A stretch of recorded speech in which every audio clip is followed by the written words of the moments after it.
You're watching KRCR News Channel 7 at 11. Get the facts right. Good news for the folks in the Oroville area. Much of the lake set to reopen to visitors tomorrow morning. And even the governor stopped by to get a close look at progress. I'm Brent Weber. And I'm Allison Woods. And it should be a nice day with many areas getting the chance to dry out. First Alert meteorologist Rob Elvington is tracking the very latest. Good evening, Rob. Good evening, Allison. Over the last 30 to 36 hours, we've been tracking this dip in the jet stream. We call that a trough. It's brought in some very cold, unstable air. So we saw showers, thunderstorms, quite a bit of snow in the mountains, and we're still tracking snow showers this evening. Most of the activity in the valley is starting to quiet down. Still a few lingering showers just starting to exit parts of Butte County, but you can see how that snow is still moving in from out the north and northwest. So continue to check those latest chain requirements, and we will have those latest chain requirements coming up in about 10 minutes. But you'll notice most of the activity at this time closer to the north coast and offshore, but still quite a bit of snow moving through Siskiyou County, eastern parts of Shasta County. Again, just seeing a few showers exit southeastern parts of Butte County, including the Oroville area, and also seeing quite a bit of snow still falling in eastern Tehama County and into Plumas County. We do have winter weather advisories still in place for about 5 hours for all areas shaded in white, including Trinity County. It's mainly for elevations above 1,500 feet. So again, we get some really cold air in place. Could see 1 to 4 inches of snow. Now we still have flood warnings in place for the Sacramento River at the Red Bluff Diversion Dam, Tehama Bridge, as well as Ord Ferry. These are just for minor flooding, and keep in mind the river is running very high and fast thanks to those releases at Shasta and Keswick Dam, now close to about 70,000 cubic feet per second. And we still have a flood warning in place for the Pitt River, which is actually in moderate flood stage right now, but expected to fall below flood stage by tomorrow evening. Back to you. All right, thank you, Rob. The work continues on the Oroville Dam spillway tonight. CAL FIRE says there are 21 different agencies and more than 460 personnel working almost nonstop. And as soon as DWR decreases flows, crews can begin removing debris that's piling up at the bottom of the spillway. California State Parks has closed off all recreation trails and areas around the diversion pool. However, they plan to reopen parts of Lake Oroville tomorrow, but all areas near the spillway remain off limits. This includes trails that lead to the spillway from the visitor center. And this is a map that shows which portions will be open. The red lines are areas that you cannot access. Almost all 167 miles of the lake shoreline will reopen to boaters. Well, we didn't have advance notice, but Governor Jerry Brown got a first-hand look at the Oroville Dam spillway efforts tonight. Photos shared by the governor's press office. He was seen meeting with members of DWR, California National Guard, and Sheriff Corey Honey. Bill Croyle was there talking to the governor. You see him looking out the window there to check things out. Remember, Governor Brown, back on February 12th, issued that emergency order that helped pave the way for federal funding for repairs and evacuation shelters. Tomorrow, we're expected to get a visit from Senator Kamala Harris. She'll be over the friendly skies of Lake Oroville to get her own aerial update. She is not expected to meet with the public, but is expected to get a briefing from state officials, Butte County Sheriff's Office, and the National Guard. Work on 299 West at Big French Creek continues, and Caltrans announced new time slots for local residents to use the detour. Each one of these is a one-time limited opening, allowing waiting traffic until the line is cleared. They run every day of the week starting at 5:30 in the morning, then single openings at 10, 12, and 2.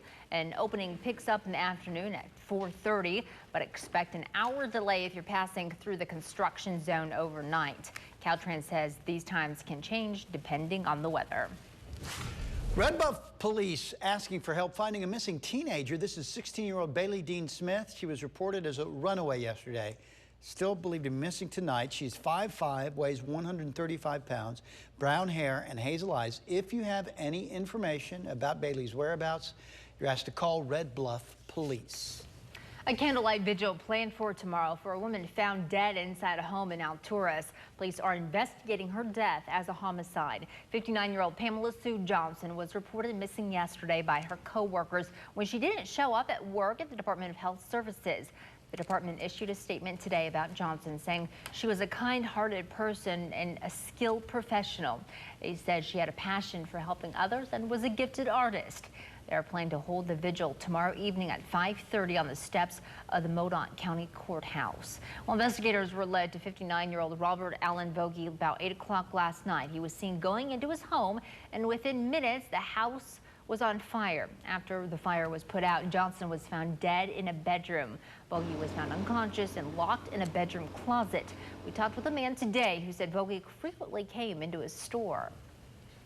Shocking, very shocking. I see him over there at the art center sometimes. Never had issues with him here. He's always a nice guy. He compliments everybody, compliments food. I mean, my wife was telling me the other day how he liked her new haircut.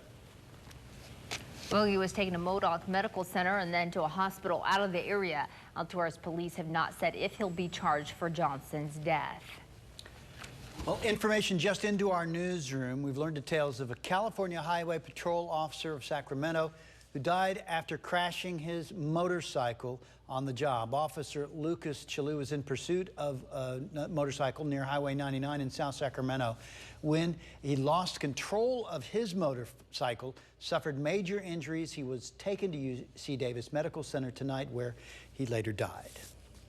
Just before this newscast, Governor Brown issued a statement saying Ann and I join all Californians in offering our deepest condolences to the family and friends of Officer Chalu, who worked day and night to keep the people of California safe.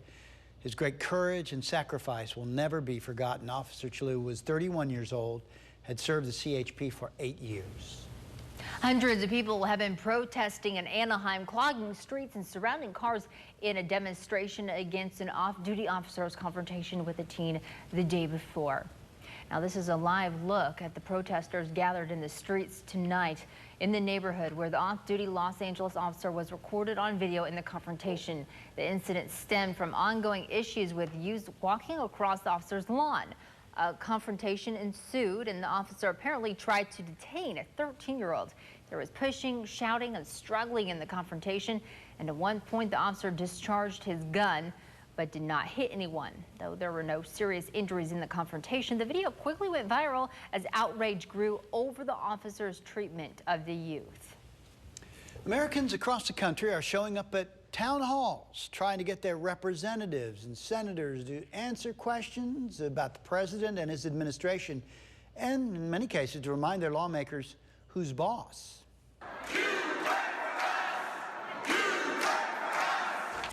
Republican leaders on congressional recess headed back to their districts, greeted by anger and frustration in many cases, while lawmakers are missing in action and others replaced by empty chairs. Some are braving the packed crowds, but Republicans question the legitimacy of some of those attending. I think some people are clearly upset, but there is a bit of professional protester manufactured base in there. It is a loud group, small group of people disrupting something in many cases for media attention. No offense. Some Republicans are refusing to face those crowds by not holding town hall meetings, and Democrats are taking heat from constituents too, who would like to see them push back against Republicans and the Trump administration. The Department of Veterans Affairs Northern California healthcare system hosted its first town hall meeting in Redding tonight. KRCR News Channel 7's Tennyson Coleman was there and has details on the issues that were discussed. Good evening, Tennyson. Good evening, Allison. Tonight, local veterans voiced their concerns over issues affecting them, ranging from the good, the bad, and the ugly. Nearly 50 people were in attendance at the Shasta County Veterans Hall, and about 15 veterans and family members shared their thoughts. Some said they've had an overall pleasant experience working with the VA facilities in our area. Others are fed up with the treatment they've received at VA clinics, specifically citing long waits for routine health services and unexpected cancellations rescheduled for several months later. A few said they lost faith in the VA and decided to use Medicare or pay out of pocket to cover medical expenses. I was hoping to hear a lot better stuff from the VA reps, but I didn't. Most of the ones I've been to, the staff's very disrespectful to us veterans, and we don't get the help that we need. Schaefer did say all his VA experience have not been bad. He's particularly impressed by the local Veterans Resource Center. VA representatives say they're taking into account what they've heard tonight. We have an entire army of patient advocates and veterans experience officers who are standing by to get in and try to dig through the complicated issues that some veterans face. That's our duty, to figure out how to be their partner in getting the very best care they can possibly get. Representatives stuck around to talk with people independently about some of their personal struggles. Representatives also say that projects like a new VA clinic for Reading appear to be pushed back to next year as the new administration gets up and running. Tennyson Coleman, KRCR News Channel 7. An Obama-era guideline intended to prohibit discrimination against transgender students has been ended. The Trump administration says it's an issue better solved at the state and local levels. What the new directive means and how it's being accepted, that's still to come. Murdered last week in Indiana, investigators release an unsettling recording that they believe is the voice of the killer. That after the weather. And we are still tracking mostly mountain snow showers this evening, and we're also tracking a cold start for your Thursday morning. Details coming up right after this break.